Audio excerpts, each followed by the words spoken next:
Dan pada waktu saya sampai saudara, di depan gambar daripada Hitler, dia berdiri dan ketawa ngakak. Dia bilang begini, tunggu. Dia ngomong sama saya. Saudara, dia bilang gini, tunggu.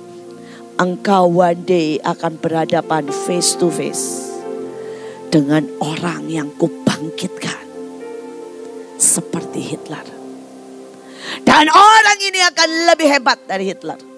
Dia berkata Hitler akan membunuh 6 juta. Dia akan membunuh miliar. Tunggu aja. Saudara, waktu saya dengar itu, dia bilang hari ini. Yang berbahagia ialah mereka yang mendengarkan firman Allah dan yang memeliharanya. Saudara, berapa banyak saudara mengerti artinya anugerah? Berapa banyak saudara perjamuan kudus dengan gemetar dan berkata, aku butuh karaktermu Tuhan. Aku butuh perlindunganmu. Aku butuh cintamu bergelora. Dan itu mencuci dengan darah anak domba. Saudara, ada cawan di sini adalah cawan kejahatan. Di sini adalah cawan saudara. Ucapan syukur, ketaatan. Saudara mau menahan. Simple. Penuhi cawan ucapan syukur. Penuhi cawan doa. Penuhi cawan berkat. Penuhi cawan jiwa-jiwa. Otomatis menahan ini. Dan otomatis lawatan yang datang. Dan bukan bencana. Saya berdoa saudara bisa ikut jam 5 pagi. Saudara setiap hari bersama Pak Daniel. Saudara bisa ikut wake up call. Saudara bersama hamba-hamba Tuhan luar negeri. Saudara bisa ikut yang mana saja. Tapi penuhi cawan ini. Maka engkau menahannya. Tapi kalau kita tidak menahannya, ini yang akan terjadi. Wahyu 13 ayat 16 sampai 17. Saya terus ingatkan karena saya mau berkata engkau tidak menahannya. Ini yang akan terjadi. Saudara, dikatakan semua orang besar dan kecil, kaya dan miskin, hamba dan orang bebas dipaksa oleh binatang itu untuk menerima tanda pada tangan mereka atau pada dahi mereka. Tidak seorang pun dapat membeli atau menjual kalau ia tidak mempunyai tanda itu, yaitu nama binatang itu sendiri, angka yang menyatakan nama itu. Yang penting di sini adalah hikmat. Barang siapa yang bijaksana, baiklah ia menghitung bilangan itu. Karena binatang itu adalah bilangan seorang manusia. Bilangan itu adalah 666. Saudara, saya mau saudara mengerti. Begini ya, ini ada roh di atas. Roh. Ya. Jadi banyak orang berkata antikris itu manusia. Enggak, roh. Perusak itu manusia, bukan roh. Saudara, yang namanya saudara ya, penguasa pembinasa keji itu manusia, bukan roh. Tetapi mereka butuh sesuatu untuk menjadi pelaksana mereka. Dan pelaksana itu bisa bentuknya virus. Pelaksana itu bisa bentuknya manusia yang tiba-tiba saudara kehilangan namanya hati nurani, nembakin semua orang. Sehingga mereka disebut binatang. Tiba-tiba ada orang yang sakit hati seperti Hitler. Dan tiba-tiba membunuh 6 juta orang. Saudara, sekali lagi, roh yang kita hadapi. Tapi ada orang yang kemudian bisa dihinggapi. Saudara, dan mereka ini disebut binatang. Saudara, tetapi kata binatang itu juga artinya saudara racun. Jadi itu apa aja, tidak perlu saudara manusia. Saudara, itu juga bisa saudara kelelawar, saudara ya, dipakai saudara. Saudara, itu juga artinya jerat. Tapi itu juga artinya kehancuran. Nah, saya berdoa saudara menangkap ini. Saya berdoa saudara waspada. Saudara, seorang hamba Tuhan 2000 saudara 14 ditemui orang-orang kudus. Salah satunya Yusuf. Saudara, dan dia berkata dalam 7 tahun ini, ayo beli tanah, ya buka peternakan, buka hidroponik, cari di tempat yang tersembunyi dan lakukan seberapa yang kau bisa persiapan. Karena cuma 7 tahun lagi, sesudah itu, masa kesusahan besar, masa kerusakan, masa engkau tidak bisa membeli dan menjual kalau engkau tidak punya tanda akan datang. Saudara, beberapa hamba Tuhan termasuk Benny Hinn, dia sampai ngomong jelas-jelasan begini. Akan lebih banyak yang ditinggal daripada diangkat. Jadi mari kita khotbah buat mereka yang ditinggal. Supaya mereka hari-hari ini mempersiapkan diri. Kalau perlu bikin, saudara ya, tanaman di rumah bunker, cari tanah di atas gunung yang tersembunyi. Jadi setiap saudara, di depan mata semua itu akan terjadi.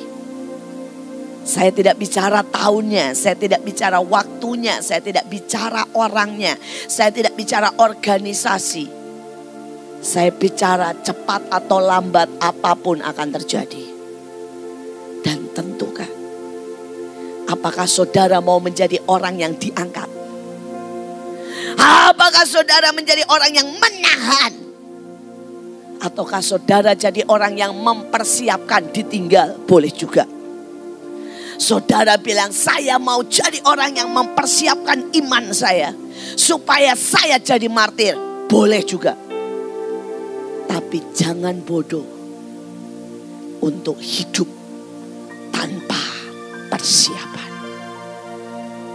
Saya berdoa saudara mengerti. Saudara Sadu berkata bahwa target pemerintah 2020 sampai 2021 akan mulai di mana-mana cashless. Dan itu adalah awal dari tanda saudara yang akan dibagikan. Sekali lagi saudara bisa pilih menahan. Saudara bisa pilih menyiapkan diri. Atau saudara bisa pilih pasrah. Saudara, chip atau apapun lah namanya. Karena hari-hari ini namanya sudah tidak chip. Saudara, itu bisa disuntikan. Itu bisa bentuknya vaksinasi. Saudara, itu bisa bentuknya seperti tato. Cuma pakai alat elektronik. Saudara, itu bisa pakai tinta UV yang tidak terlihat. Itu bisa implan di otak. Saudara, itu ayatnya saudara. Dan itu sangat banyak. Tapi saya mau bacakan ayat yang sangat jelas. Saudara, ayat yang sangat jelas berkata, apa akibatnya kalau saudara menerima chips itu? Mari kita baca sama-sama saudara. Saudara, ayatnya yang sangat jelas. Kalau saudara menerima saudara chips itu. Dan saya berharap saudara semua berteriak. Saudara semua berkata no way. Dan kita berkata, Tuhan, siapkan aku dan keluargaku untuk tidak menerima chips itu. Mari tolong ayatnya dikeluarkan. Saudara, next. Saya minta yang langsung ayatnya dulu. Mari kita baca bersama-sama dengan suara keras supaya masuk di otak kita semua sama-sama. Ya, 3, 2, 1. Dan seorang malaikat lain, malaikat ketiga menyusul mereka. Dan berkata dengan suara nyaring, jikalau seorang menyembah binatang dan patungnya itu, dan menerima tanda pada dahinya atau pada tangannya, maka ia akan minum dari anggur murka Allah yang disediakan tanpa campuran dalam cawan murkanya. Ia akan disiksa dengan api dan belerang di depan mata malaikat kudus, di depan mata anak domba. Saudara, saya mau berkata dengan cara apapun, ingatkan saudara, bahwa begitu saudara menerima tanda itu dengan alasan apapun, tahu tidak tahu saudara, maka otomatis saudara disiksa di dalam saudara. Pertama, murka Allah, berarti nggak bisa diangkat, berarti saudara mengalami yang paling mengerikan. Tapi yang kedua, saudara masuk dalam kebinasaan karena disiksa dalam api dan belerang. Kata api dan belerang selalu cuma muncul saudara, cuma muncul untuk apa? Neraka. Cuma muncul untuk neraka. Saudara, dan banyak orang berkata, Bu, saya nggak menyembah. Saya nggak menyembah. Jadi seharusnya nggak masalah. Saudara, hukum adalah hukum. Sekarang kalau saudara ya, hukum gravitasi. Saudara begitu botol dilepaskan, pasti jatuh ke bawah. Betul kan? Saudara, dan kemudian saudara bilang gini, anak saya masih 3 tahun gak tahu hukum gravitasi. Berlaku gak? Botolnya jatuh ke bawah atau karena dia gak ngerti jatuh ke atas? Jatuh ke bawah. Karena hukum saudara tetap berlaku. Ngerti, tidak ngerti. Saudara, dan saya mau berkata, saya cuma mau cerita supaya saudara ini sadar. Saudara, hari itu kami pergi pelayanan dan peperangan di Cina, mengunjungi beberapa tempat saudara. Dan salah satunya mengunjungi peternakan dan segala macam. Dan mereka mulai cerita saudara. Saudara bayangkan ini 3 tahun yang lalu saudara, 3 tahun yang lalu. Dia berkata begini, Cina itu ya gak usah pakai peternak sekarang. Jadi dia bilang semua sapi, semua kambing itu dikasih chips. Dikasih semacam tato, semacam chips. Dan itu gak kelihatan saudara. Tetapi orang gak bisa nyuri. Karena pada waktu nanti jual, beli, itu kelihatan, kebaca langsung. Pakai sinar khusus. Jadi ketahuan ini punya siapa saudara. Ya, ini punya si A atau si B dan si C. Saudara ya, gak bisa bilang, oh ini punya saya. Gak bisa, mau campur semuanya kebaca langsung. Karena ada tatonya, ada chipsnya. Tapi lebih hebat dari itu. Dia bilang begini, saya bilang, terus gimana? Itu kayak radio Bu. Begitu kita nyalakan, mereka semua keluar kandang. Dan kemudian mereka jalan ke padang makan semuanya. Nanti kita nyalakan lagi, dia semuanya balik. Saudara. Dan dia bilang kita tinggal pakai itu. Yang lebih canggih lagi saudara. Dia bilang kami ternakkan yang namanya ikan. Tapi ikan itu gak pernah bisa besar kalau tidak hidup di laut. Jadi dia bilang kami kasih chips. Kemudian kami lepas di laut. Mereka akan jadi gede karena kena arus, kena semuanya. Jadi besar. Dan dia bilang 6 bulan sampai 1 tahun tergantung besarnya. Kami tinggal nyalakan. Saudara, dia jalan pakai kapal. Bawahnya dibuka dan dinyalakan. Maka semua ikan kecil yang waktu itu ditanam chip. Dia sudah jadi gendut-gendut gede-gede. Semua akan datang. Masuk ke dalam kapal. Dan ditutup. Selesai. Saudara, jadi banyak orang kan berkata begini. Bu, saya gak menyembah patung itu. Kamu gak akan nyembah saudara. Karena ikan itu hidup normal. Ikan itu tidak ada yang disuruh nyembah patung saudara. Tapi pada waktu dia diperintahkan sesuatu, saudara, otomatis dia akan taat. Saya berdoa kita mengerti. Karena itu Tuhan dengan sangat jelas berkata, siapa menerima itu, mengerti tidak mengerti, alasannya apapun, saudara tidak bisa diangkat. Saudara masuk dalam masa murka Allah. Dan saudara akan masuk neraka. Saudara, kita lihat yang E sekarang. Ya. Dan ini saya berdoa saudara bisa pakai ayat ini untuk menahannya. Maka pergilah malaikat yang pertama dan menumpahkan cawannya di atas bumi. Maka timbullah bisul yang jahat yang berbahaya pada semua orang yang memakai tanda dari binatang itu dan menyembah patungnya.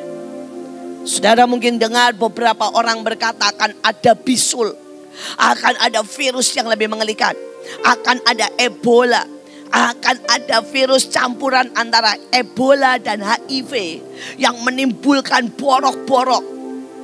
Tapi sekali lagi saya berdoa saudara dengan tenang berkata, ada T dalam hidup kami. Dan itu hanya berlaku untuk mereka yang menerima tanda dari binatang itu. Hari ini tentukan di mana engkau berdiri. Tentukan apa yang engkau siapkan. Karena suka tidak suka ini semua akan datang. Dan saya berharap kita menjadi orang yang sangat siap. Karena kita ada Roh Kudus, ada tanda T dalam hidup kita. Saudara, sekarang mari kita teruskan. Saudara, bagaimana kita menahan? Ya, kita akan lihat apa yang iblis buat.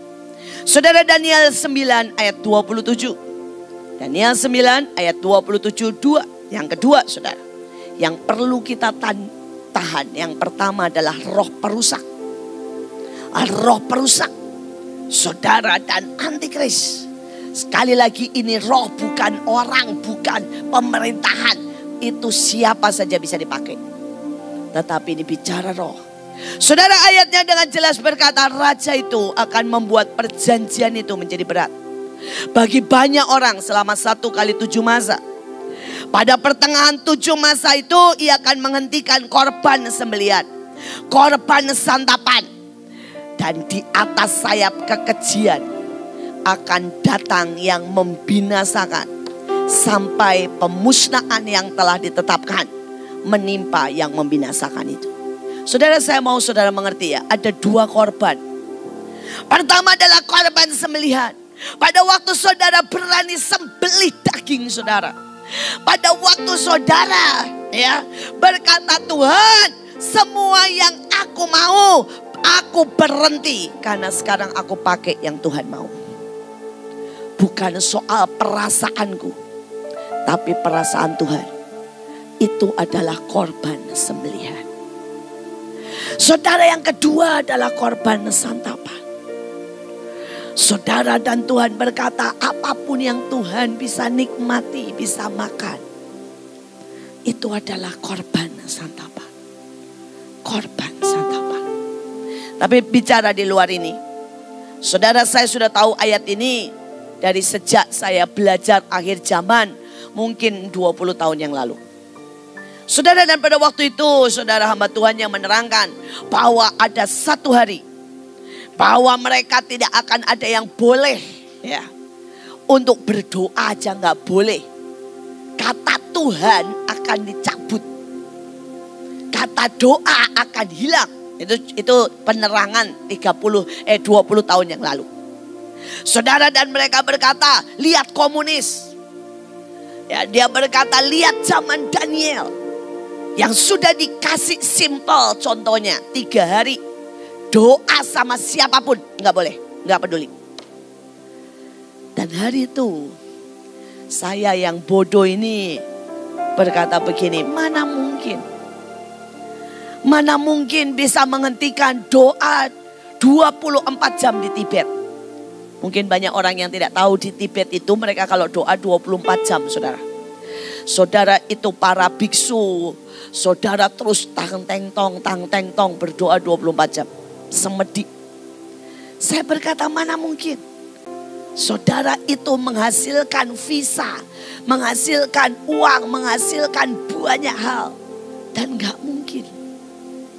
Mana mungkin. Tapi hari ini saudara, tiba-tiba hanya karena virus kecil, saudara, Mekah Medina kosong. Semua kelenteng kosong. Semua pura kosong. Dan saudara bilang, Bu, Belum berhenti total, belum.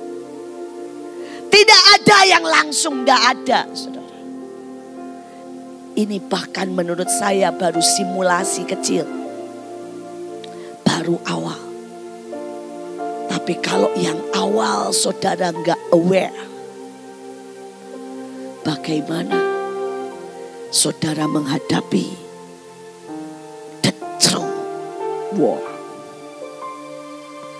Bagaimana kita menghadapi panasnya, bahkan the final war. Saudara, dan bagaimana kita menahannya? Sekali lagi hari ini temanya adalah menahan. Bukan soal merekanya, tapi menahannya. Amin. Saudara, dan ini bagian saudara dan saya.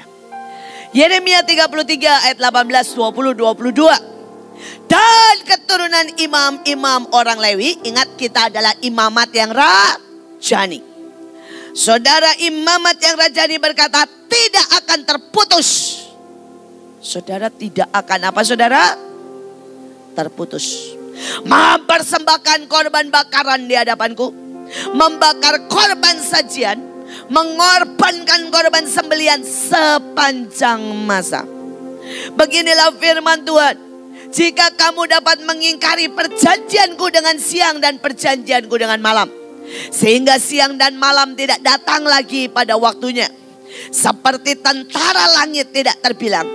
Dan seperti pasir laut tidak tertakar. Demikian aku akan membuat banyak keturunan hambaku Daud dan orang-orang Lewi yang melayani aku. Saya berdoa semua saudara mengerti. Iblis menghentikan semua penyembahan untuk perjanjian ini batal. Saudara, sekali lagi tangkap. Ini rencana iblis. Satu, pada waktu saudara semua saudara korban dihentikan, maka tidak ada lagi pasukan yang bangkit. Maka tidak ada lagi pasukan yang dikatakan seperti pasir di laut. Saudara akan dibangkitkan kekuatan banyaknya lawatan terbesar. Yang kedua, dia berkata tadi jelas, begitu berhenti total nih, bam, maka kekejian bukan sayap kesembuhan, tapi sayap perjinahan, kekejian, seks bebas, saudara lesbi, homo, saudara mungkin dengan binatang, apapun kejahatan yang pernah saudara pikirkan akan mulai beredar. Dan bukan cuma itu. Bukan cuma itu. Saudara, nah sekali lagi mereka dikatakan di sini ya. Di atas sayap kekejian akan datang membinasakan. Sampai pemusnahan yang telah ditetapkan menintai yang membinasakan itu. Jadi gini ya. Iblis ini akan membinasakan sebanyak mungkin. Bersama-sama dia diseret sama-sama masuk ke neraka. Bisa ngerti maksudnya? Saudara, begitu yang namanya korban ini ditekan, maka dia akan mulai masuk, melangkahkan kaki ke pelataran. Kalau saudara baca ayatnya dikatakan, lihat dia akan mulai masuk di pelataran. Dan orang-orang yang di pelataran hari ini sudah tidak mau berdoa. Hari ini pasti saudara sudah malas. Hari-hari ini sudah tidak lagi berdiri. Kalau di rumah cuma sekedar ya dengerin, pindah dari satu channel ke satu channel. Saudara, dia sudah mulai menginjakkan kaki di pelataran. Dan saya berdoa saudara ngerti. Saya berharap saudara mengerti. Kalau kita tidak bersama menghentikan, dia akan membinasakan dan menyeret jutaan miliaran orang. Dan bagaimana kita saudara bisa menghentikan? Dikatakan naikkan. Ini ayatnya jelas imamat yang rajani. Karena ini Lewi dan Daud saudara. Saudara, dan dikatakan naikkan sebuah korban yang tidak terputus. Naikkan saudara. Saudara, dan jangan sebut korban yang bukan korban. Misalnya nih ya, saudara kasih kolekte. Saudara kasih kolekte 5.000, uangmu 5 juta atau 50 juta. Itu bukan korban ya. Itu sedekah. Sedekah itu sedikit. Artinya ya, sama se-nya ya. Sekali lagi, jangan sebut itu korban. Kalau saudara ini berkata, saya naikkan korban syukur. Saudara baru dapat kijang atau dapat duit 1 juta. Dan saudara bilang gini, terima kasih Tuhan. Itu bukan korban. Itu namanya basa-basi, kesopanan. Dan yang bisa menghentikan ini hanyalah korban. Saudara, korban sajian. Kapan terakhir engkau nyanyi dengan bagus banget, latihan, dan saudara nyanyikan di hadapan Tuhan? Itu korban sajian. Kapan saudara bikin baju khusus, kemudian malam jam 3 saudara latihan dan latihan dan latihan. Terus kemudian saudara malam jam 3 saudara pasang lagu, saudara nari buat Tuhan sendiri pakai baju yang terbaik. Itu korban sajian. Kau masak, kau ramu. Saudara, kapan terakhir saudara engkau sungguh-sungguh menyiapkan sesuatu? Saudara siapkan sembako sangat banyak, siapin. Ada kartu ucapan dan saudara mulai bagikan. Itu korban sajian. Saudara, kapan terakhir kau bikin kaos? Mungkin kaosnya kalimatnya bagus banget. Dan saudara bagikan buat para dokter, para perawat. Karena pakai APD itu puanas. Jadi setiap kali ganti APD mereka harus ganti kaos, saudara.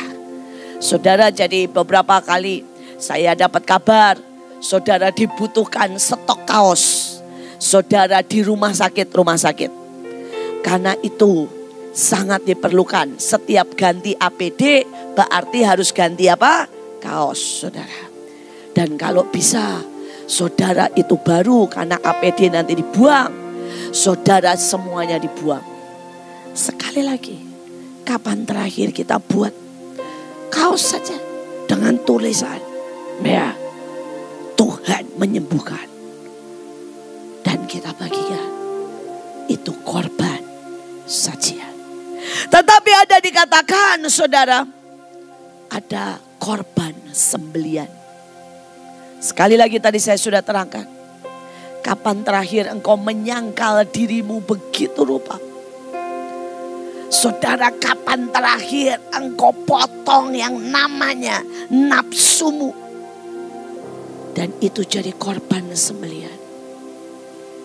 Kapan terakhir? Mungkin saudara punya musuh. Orang ini jahat banget. Dan saudara bawa saudara sesuatu. Dan itu jadi korban sembelian. Saya masih ingat ini kejadian kecil.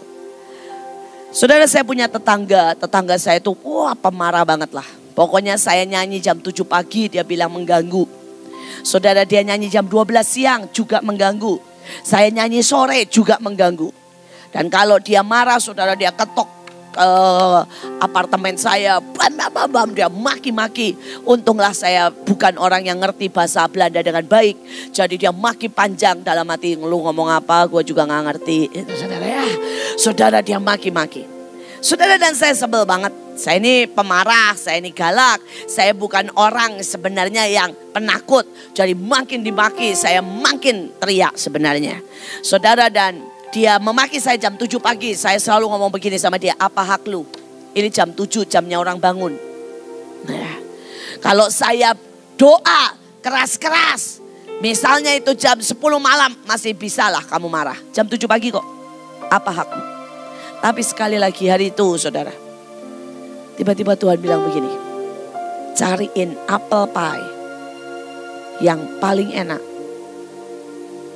Kamu cariin kopi yang paling enak. Dan kamu datang ke tetanggamu dengan cinta, dengan attitude yang baik, pakai muka yang paling manis. Saudara, kita bisa loh datang ngasih sebagainya. Ini. Saudara, kita bisa aja datang ke orang dengan berkata begini. Ya sorry deh. Ya. Tapi Tuhan bilang enggak. Datang dengan attitude yang benar. Saudara, akhirnya buat saya hari itu saya gak punya uang banyak. Saya beli saudara dengan uang saya sebel banget. Karena lebih baik saya makan daripada ngasih ke dia. Gak rela gitu saudara. Saudara, saya juga sebenarnya saudara, buat saya uang segitu saya gak akan belilah. Itu buat saya kue terlalu mahal. Tapi sekali lagi saya belajar untuk memberikan korban sembelihan. Saudara, saya ketok. Saya udah pasang muka semanis mungkin. Ya. Tapi manis itu gak bisa cuma di muka, harus dari dalam saudara ya. Terus saya bilang sama dia, maafkan kalau saya selama ini ganggu. Terus saya kasih ini sedikit buat kamu. Saudara, terus saya kasih kopinya. Terus mukanya masih cembetut. Dan dia bilang oke, dia tutup. Tapi rupanya waktu dia makan itu kue, dia baru tahu itu kue mahal dan enak banget saudara. Sayangnya bukan saya yang makan, dia yang makan. Saudara ya. Dan waktu dia yang makan saudara, tiba-tiba berapa menit kemudian saya dengar diketok. Dan orang ini berdiri di depan pintu. Dan dia bilang sama saya, boleh saya masuk? Saya bilang boleh. Dia masuk, saya bikinin minum. Terus dia bilang, apa yang kamu buat tadi menyentuh hati saya. Terus dia cerita saudara. Saudara, rupanya orang ini benci banget sama gereja. Saudara, 20 tahun dengan seseorang yang dia cinta. Begitu dia masuk ke gereja saudara bersama orang yang Samenwonen. Dia mendengar berita bahwa Samenwonen atau tinggal bersama tanpa menikah itu dosa. Saudara, bukan istrinya lah, temannya itu nangis-nangis bertobat. Dan temannya ini memutuskan keluar pisah sama dia. Saudara, sejak hari itu dia benci banget sama gereja. Apalagi setelah dia dengar temannya yang pisah sama dia hidup benar melayani jatuh cinta sama orang di gereja.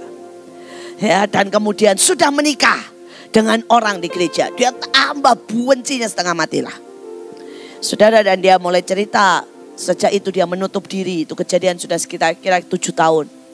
Dia menutup diri, dia tinggal sendiri. Dia benci banget semua dengan apapun gereja. Saudara, dan dia bilang setiap kali saya dengar kamu nyanyi, itu saya seperti disayat-sayat. Karena saya ingat akan teman saya. Saudara, kita seringkali gak tahu alasan orang. Setiap orang saudara seringkali punya luka. Dan kita gak pernah tahu. Saya nyanyi coba pakai gitar, satu orang dia maki-maki. Rumah saya digombrong-bombrong saudara. Dimaki-maki. Ternyata apapun yang saya nyanyikan mengingatkan dia pada cintanya yang sejati. Saudara, tapi hari itu dia nangis. Nangis di depan saya. Saudara, dan saya doakan. Saudara, setelah saya doain, saya ajak terima Yesus. Dan tiba-tiba dia bilang, saya mau deh. Dia bilang 7 tahun. Dan saya tahu bukan salah Tuhan. Bukan salah perempuan itu. Tapi terlalu sakit. Saudara, singkat cerita, saya doain, saya ajak terima Yesus. Dan tiba-tiba dia bilang gini, saya gak tahu kenapa tiba-tiba saya lega ya. Saudara, kesakitan itu bisa ditancap iblis dalam hidup seseorang. Saya mau berkata buat yang di rumah, buat siapapun engkau yang mendengarkan. Saya sudah melayani hari-hari ini puluhan orang yang gak sakit. Tapi dia terasa sakit. Dia bahkan ketakutan dan gak bisa tidur. Padahal dia sudah cek dan negatif dan ke dokter dan gak ada masalah. Saya mau berkata roh ketakutan, roh kesakitan bisa ditancap iblis. Begitu kuat dalam hidupmu. Tapi sekali lagi saya berkata, ada kuasa Tuhan. Ada darah Yesus. Ada pikiran Kristus. Ada yang ilahi. Satu doa, satu perkataan iman menyembuhkan kita semuanya. Saudara, orang ini sembuh. Bahkan orang ini, saudara, hari-hari tertentu ikut doa bersama saya. Saudara, orang ini tiba-tiba suka pujian. Bahkan minta kaset lagu. Bahkan mau ke gereja. Saudara, hari itu saya berkata, Tuhan, murahlah. Ya, murahlah apel pie dan kopi membawa satu jiwa kepada Tuhan. Tapi persoalannya bukan apel pie-nya, saudara. Tapi korban sembelihan. Saya tidak tahu hari ini. Tapi saya berkata, Tuhan berkata, naikkan korban sembelihan. Dan tidak terputus. Naikkan di waktu saudara 24 jam. Jam 3, jam 4 nyembah. Saudara bukan di tempat ini. Tapi pada waktu ada orang-orang berkata, saya naik ke atap. Saya naik ke atas, saya doa. Korban sembelihan akan menahan sangat banyak. Saudara, ada yang ketiga. Nah ya, saudara, yang ketiga, saudara, adalah kuasa perkataan. Itu benar-benar menahan. Saudara, ayatnya berkata Matius 21 ayat 21. Yesus menjawab mereka, aku berkata kepadamu, sesungguhnya jika kamu percaya dan tidak bimbang, kamu bukan saja dapat berbuat apa yang kuperbuat dengan pohon ara ini. Tapi jikalau kamu berkata kepada gunung ini, beranjaklah, tercampaklah ke dalam laut, hal itu akan terjadi. Saudara, hari-hari ini kalau saudara punya iman, saudara tinggal berkata, di dalam nama Yesus semua virus pergi ke laut. Itu akan terjadi. Saudara punya perkataan dan punya iman. Saudara bisa berkata, dalam nama Yesus aku buka pintu pekerjaan. Dan tidak tahu bagaimana akan ada pintu pekerjaan yang terbuka buat saudara. Saudara, ada seorang teman, saudara dan suaminya sudah beberapa bulan tidak dapat pekerjaan, pengangguran, memang sudah dipecat sebelum peristiwa ini. Tetapi hari-hari ini, saudara, pertama dia ngalamin ketakutan luar biasa. Sampai kemudian istrinya mulai memberikan khotbah-khotbah saya. Dan waktu dia berikan khotbah-khotbah saya, suaminya mulai berkata, itu orang gila, itu orang marah-marah terus. Tetapi okelah, saya coba praktek. Saudara, dia coba praktek. Dia mulai turun ke jalan. Dia masak sendiri, saudara, nasi goreng. Dia siapkan 5-6, saudara. Dan dia mulai turun ke jalan, saudara. Dia cari orang yang paling kasihan, tukang sapu, apa. Dan saudara, tukang sapu itu pada waktu dikasih, dia bilang begini, Pak, terima kasih banget ya. Mungkin buat Bapak, ya ini cuma satu nasi. Buat saya, dia bilang, ini bisa nyambung 1 hari lagi. Dia bilang gaji saya gak banyak dan itu cuma sekarang buat istri, anak-anak saya, semua di rumah, semua makan di rumah, gak cukup. Jadi setiap kali dia dapat, dia bilang, saya bawa dan ini bisa buat 3 orang makan. Saudara, ada banyak hal yang kita tidak tahu. Dan dia bilang istrinya dulu pemulung lumayan. Sekarang udah gak boleh masuk manapun. Sehingga istrinya gak bisa lagi dapat penghasilan. Saudara, yang anaknya, saudara, dulu tukang, saudara, ojek. Dan sehari-hari ini tidak ada penghasilan sama sekali. Jadi penghasilannya hanyalah dari bapaknya yang memang tukang sapu.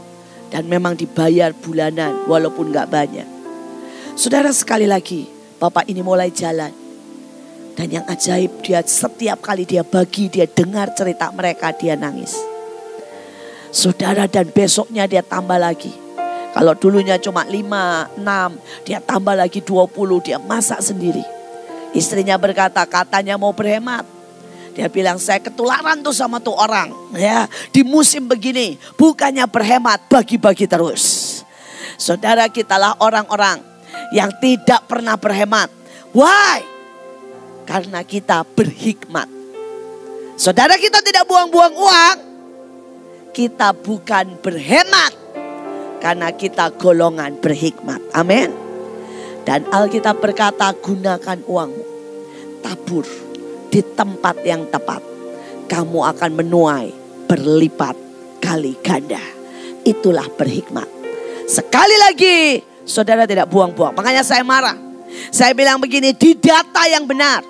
Jangan ngasih 2-3 kali. Jangan tidak sampai kepada orang. Cuma dititipin sama lurah. Jangan. Karena itu namanya buang-buang uang. Saudara harus berhikmat. Menabur di tempat yang tepat. Dan saudara akan lihat berlipat kali ganda. Berlipat kali ganda. Saudara dan Diana, saudara. Pada waktu dia lakukan itu, saudara dan dia, saudara tiba-tiba ada orang telepon. Dan orang itu berkata, saya butuh orang yang berani untuk ngurus supir-supir. Dan dia bilang, kamu bisa gak? Dia bilang, bisa. Saya hari-hari ini turun ke jalan ketemu mereka. Dia bilang, oke. Saudara, dia mulai ngurus supir-supir. Dan singkat cerita, saudara, dalam kondisi seperti ini, dia dapat pekerjaan dengan gaji 3 kali lipat, saudara, dari gajinya yang lalu. Saudara, dan karena dia ngurus supir-supir, dia juga tahu banyak hal. Dia tahu di sini ada pembuangan makanan, di sini ada yang nggak laku, di sini ada kelebihan stok, dan dia pakai lagi, saudara. Dia tawarin lagi ke tempat yang lain, dan dia dapat untung lagi. Dan dia berkata, Bu, Tuhan itu terlalu baik. Saya ini cuma bagi-bagi makanan. Tiba-tiba saya lepas dari kesulitan ekonomi. Saudara, sekali lagi berhikmat. Bukan berhemat. Beda dikit. Dan saya berdoa saudara menangkapnya. Saudara, hari-hari ini yang iblis mau buat adalah apa? Seluruh bumi penuh dengan keluhan, sungut-sungut, kabar busuk. Bilangan 14 ayat 36 sampai 37. Adapun orang-orang yang telah disuruh Musa untuk mengintai negeri itu sudah pulang dan menyebabkan segenap umat itu bersungut-sungut kepada Musa dan menyampaikan kabar busuk tentang negeri itu. Dan orang-orang itu kena, saudara, tulah Tuhan dan mati. Ulangan 1 ayat 34 dan 35. Ketika Tuhan mendengar gerutumu itu, ia menjadi murka dan bersumpah. Tidak ada seorang pun dari orang-orang ini, angkatan jahat ini, akan melihat negeri yang baik. Yang dengan sumpah ku janjikan untuk memberikan kepada nenek moyang. Saudara, saya berdoa hari ini. Negeri ini sudah penuh dengan sungut-sungut. Apapun. Dikasih makanan, sungut. Dikasih 1 juta, sungut. Saudara, negeri ini sudah penuh dengan hoaks. Sudah penuh dengan makian. Sudah penuh dengan kebohongan. Sudah penuh, saudara, dengan rasa tidak puas. Dan hari ini saya mau berkata, stop itu. Karena itu tidak akan membawa kamu kemana-mana. Tapi hari-hari ini naikkan kecapi.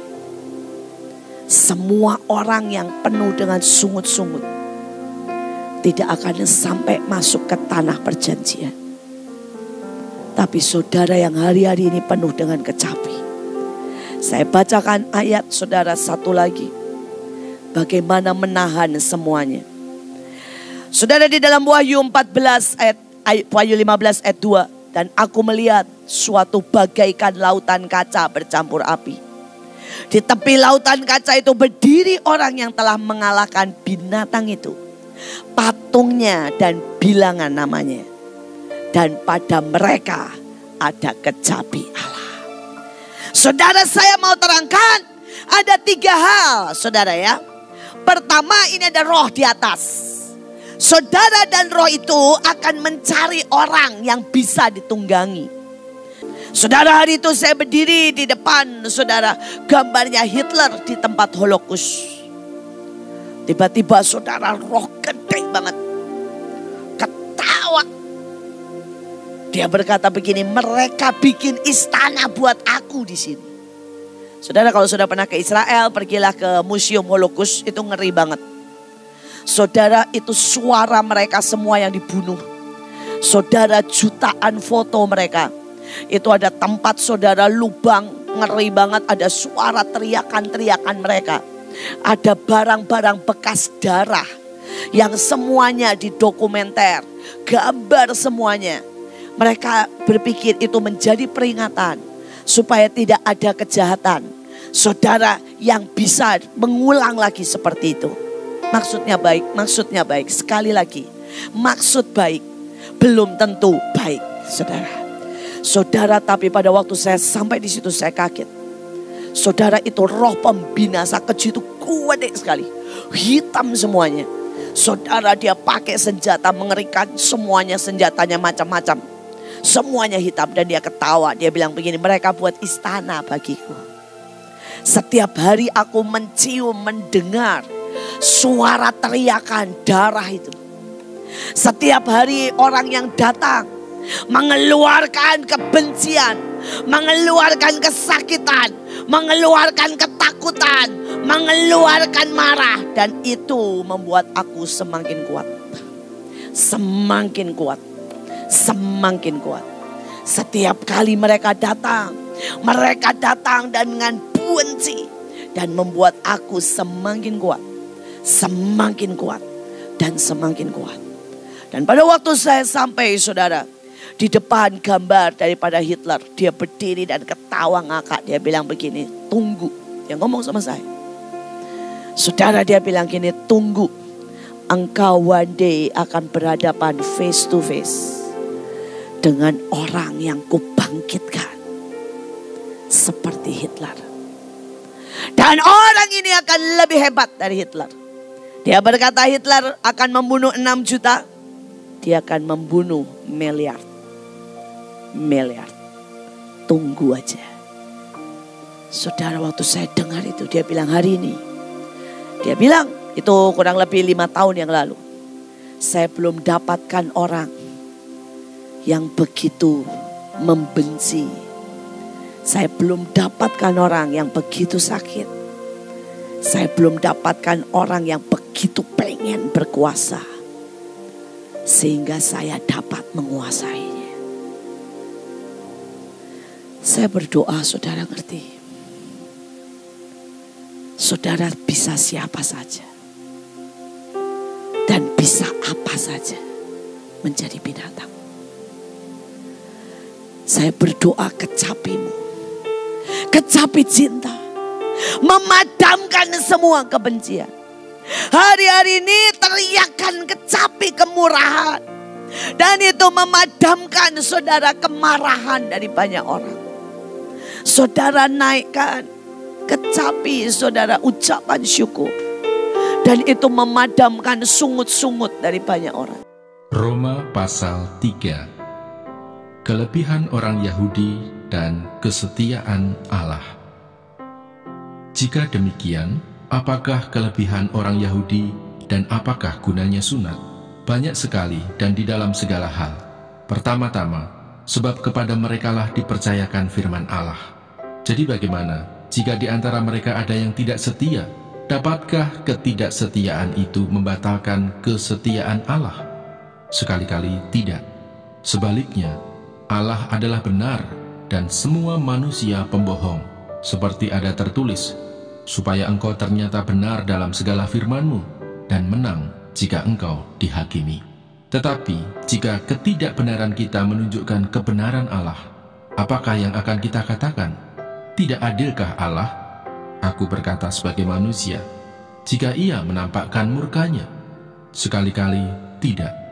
Andai kata demikian, bagaimanakah Allah dapat menghakimi dunia? Tetapi jika kebenaran Allah oleh dustaku semakin melimpah bagi kemuliaannya, mengapa aku masih dihakimi lagi sebagai orang berdosa? Bukankah tidak benar fitnahan orang yang mengatakan bahwa kita berkata, marilah kita berbuat yang jahat, supaya yang baik timbul daripadanya. Orang semacam itu sudah selayaknya mendapat hukuman. Semua manusia adalah orang berdosa. Jadi bagaimana? Adakah kita mempunyai kelebihan daripada orang lain? Sama sekali tidak. Sebab di atas telah kita tuduh, baik orang Yahudi maupun orang Yunani, bahwa mereka semua ada di bawah kuasa dosa. Seperti ada tertulis, tidak ada yang benar, seorang pun tidak. Tidak ada seorang pun yang berakal budi, tidak ada seorang pun yang mencari Allah. Semua orang telah menyeleweng, mereka semua tidak berguna, tidak ada yang berbuat baik, seorang pun tidak. Kerongkongan mereka seperti kubur yang ternganga, lidah mereka merayu-rayu, bibir mereka mengandung bisa. Mulut mereka penuh dengan sumpah serapah, kaki mereka cepat untuk menumpahkan darah. Keruntuhan dan kebinasaan mereka tinggalkan di jalan mereka, dan jalan damai tidak mereka kenal. Rasa takut kepada Allah tidak ada pada orang itu. Tetapi kita tahu bahwa segala sesuatu yang tercantum dalam kitab Taurat ditujukan kepada mereka yang hidup di bawah hukum Taurat, supaya tersumbat setiap mulut dan seluruh dunia jatuh ke bawah hukuman Allah. Sebab tidak seorang pun yang dapat dibenarkan di hadapan Allah oleh karena melakukan hukum Taurat, karena justru oleh hukum Taurat orang mengenal dosa. Manusia dibenarkan karena iman. Tetapi sekarang tanpa hukum Taurat, kebenaran Allah telah dinyatakan, seperti yang disaksikan dalam kitab Taurat dan kitab-kitab para nabi, yaitu kebenaran Allah karena iman dalam Yesus Kristus bagi semua orang yang percaya. Sebab tidak ada perbedaan, karena semua orang telah berbuat dosa dan telah kehilangan kemuliaan Allah, dan oleh kasih karunia telah dibenarkan dengan cuma-cuma karena penebusan dalam Kristus Yesus. Kristus Yesus telah ditentukan Allah menjadi jalan pendamaian karena iman dalam darahnya. Hal ini dibuatnya untuk menunjukkan keadilannya, karena ia telah membiarkan dosa-dosa yang telah terjadi dahulu pada masa kesabarannya. Maksudnya ialah untuk menunjukkan keadilannya pada masa ini, supaya nyata bahwa ia benar dan juga membenarkan orang yang percaya kepada Yesus. Jika demikian, apakah dasarnya untuk bermegah? Tidak ada. Berdasarkan apa? Berdasarkan perbuatan? Tidak, melainkan berdasarkan iman. Karena kami yakin bahwa manusia dibenarkan karena iman dan bukan karena ia melakukan hukum Taurat. Atau adakah Allah hanya Allah orang Yahudi saja? Bukankah ia juga adalah Allah bangsa-bangsa lain? Ya, benar. Ia juga adalah Allah bangsa-bangsa lain. Artinya, kalau ada satu Allah yang akan membenarkan baik orang-orang bersunat karena iman, maupun orang-orang tak bersunat juga karena iman. Jika demikian, adakah kami membatalkan hukum Taurat karena iman? Sama sekali tidak. Sebaliknya, kami meneguhkannya.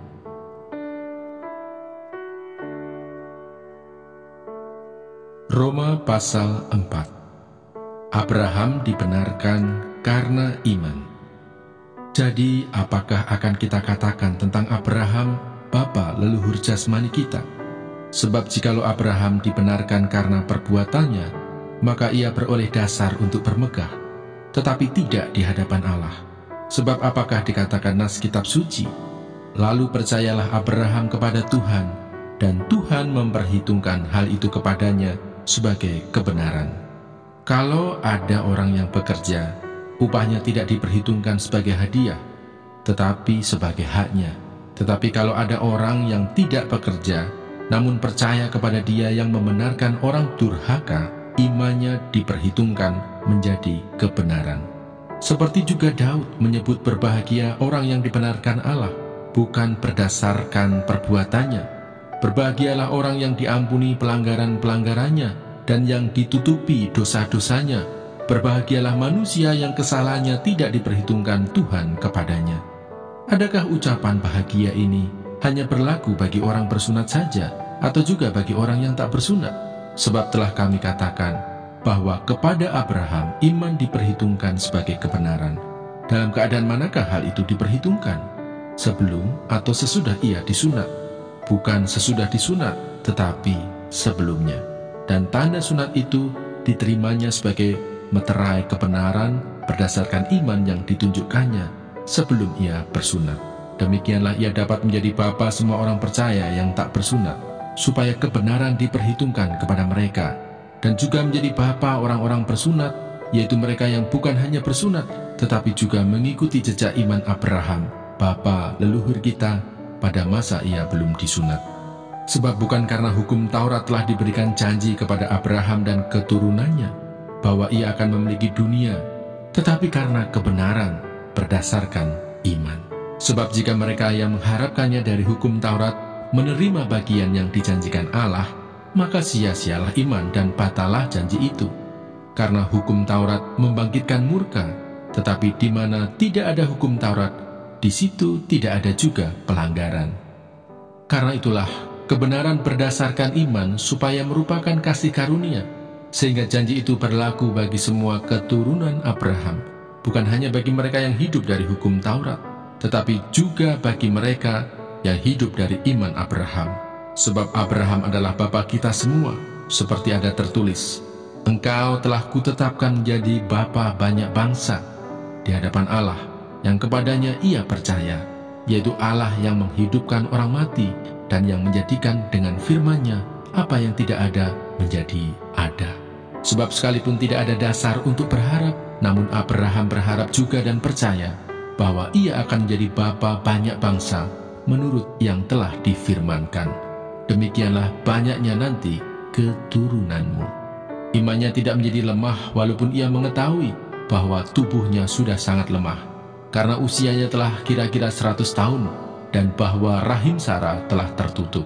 Tetapi terhadap janji Allah, ia tidak bimbang karena ketidakpercayaan, malah ia diperkuat dalam imannya, dan ia memuliakan Allah dengan penuh keyakinan bahwa Allah berkuasa untuk melaksanakan apa yang telah ia janjikan. Karena itu dengan hal ini diperhitungkan kepadanya sebagai kebenaran. Kata-kata ini, yaitu hal ini diperhitungkan kepadanya, tidak ditulis untuk Abraham saja, tetapi ditulis juga untuk kita, sebab kepada kita pun Allah memperhitungkannya, karena kita percaya kepada Dia yang telah membangkitkan Yesus, Tuhan kita, dari antara orang mati, yaitu Yesus yang telah diserahkan karena pelanggaran kita dan dibangkitkan karena pembenaran kita.